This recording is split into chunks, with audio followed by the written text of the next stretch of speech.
Бір кездері жасыл әлемде 3 дос өмір сүрді. Өскін, Тұқымбек және Тамыр-жеміс апай. Олар табиғаттың сырын өте жақсы білетін, оны қорғауды өз міндеттері санайтын. Бір күні олар үлкен тәжірибе жасамақ болып, ормандағы бос жерге тұқым отырғызды. Тамыр-жеміс апай тәжірибенің маңыздылығын түсіндіріп бастады.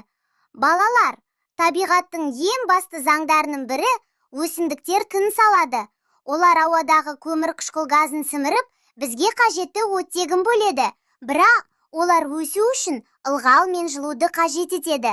Құрғақ тұқым ешқашан өспейді, өйткені ол тыныс алмайды, деді Тамыр-жеміс апай. Өскін қуанып, мен осы тұқымға жылу беремін. Жылу ол үшін өте маңызды. Себебі тұқым ойнап жатқанда жылу бөлінеді. Жылу оған жаңа өмір сыйлайды, деді. Тұқымбек өзінің кішігірім даусымен, мен де ылғал беремін. Өсімдіктер үшін ылғал мен жылу өте маңызды.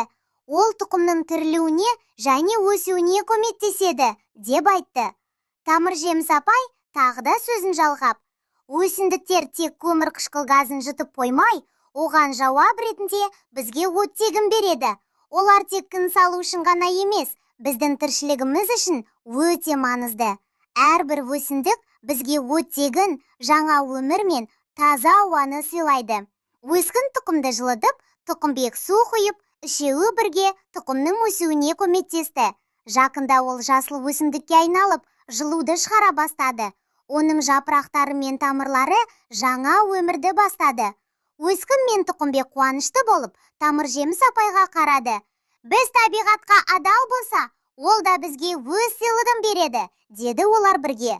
Тамыр-жеміс апай күлімсіреп, табиғатқа адал болу ең маңызды нәрсе.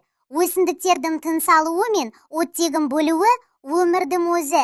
Біз тек табиғатты қорғап, оған қамқорлық жасауымыз керек, деді. Осылайша, үшеуі табиғатты қорғау мен оған адал болудың маңыздылығын түсініп, оны адамдарға үйретуге ұмтылды. Жасыл әлемнің сиқыры оның тыныс алуы мен өмір сыйлауы, табиғатқа деген құрмет пен адалдық арқылы жүзеге асатындығын бәрі түсінді.